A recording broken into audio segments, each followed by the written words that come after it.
President-elect Trump confirming his plan to declare a national emergency and that he plans to use the U.S. military to assist in mass deportations. Look, if you're someone laboring under the illusion that this is somehow going to end up being a good thing, you must be historically illiterate. There are a bunch of chapters in human history that start with armed men in boots rounding up millions of civilian men, women, and children. None of those stories have happy endings. Now listen, this video will be going down a bit of a conspiracy theory rabbit hole with some dots that need connecting. So if you're one of those people that doesn't possess a couple of minutes worth of attention span, then shoot. Firstly, where does he think he's going to put them all? Because last I heard, he claims he's going to round up over 20 million people. And the president of Mexico has already clearly stated that he will not be sending anybody who isn't a Mexican citizen over the Mexican border. Now, the estimates say there's only about 5 million illegal immigrants from Mexico in the United States. And even if he successfully rounds up all of them, which will be extremely expensive and time-consuming, according to his own numbers, that still leaves him with 15 million people. Now, you might be aware that almost immediately after Trump got elected, private prison stocks started skyrocketing in value. That means that some people with lots of money and influence seem to believe that they're about to make a tidy profit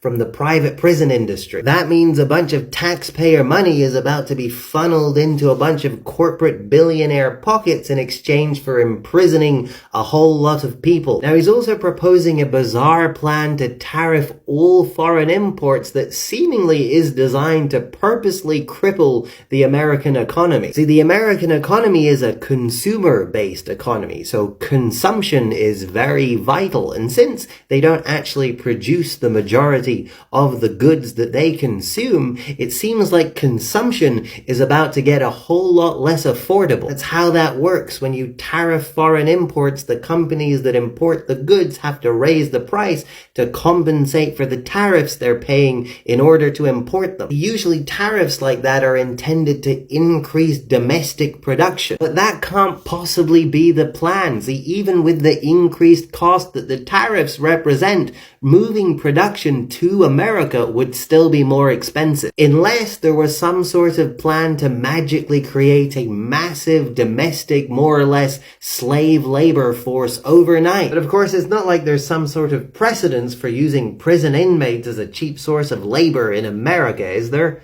Is there? And you might be thinking, but this is the age of technology. Pretty soon they won't even need a human labor force at all. But of course, you'll still need a human labor force in the interim. And if you're making plans to completely restructure the entire infrastructure of the American consumer-based economy, you're probably gonna need a pretty substantial labor force to pull that off as well. Now, if only there were some sort of generic evil tech billionaire character with his fingers thoroughly in this pie already who had suddenly started showing enthusiasm for involving himself in politics, that would really tie all of this stuff together, wouldn't it? Now, I want to be perfectly clear. This video is wild speculation for entertainment purposes only. I am not an expert of anything. I'm just some guy on the internet, so what the hell do I know? That being said, you know those stories I mentioned in the beginning of the video? The stories about the armed men in boots rounding up millions of civilian people. Yeah, forced labor camps is like a disturbingly common destination where those stories have a tendency to end up. And the people in charge don't really tend to disclose that that's where they're intending the story to go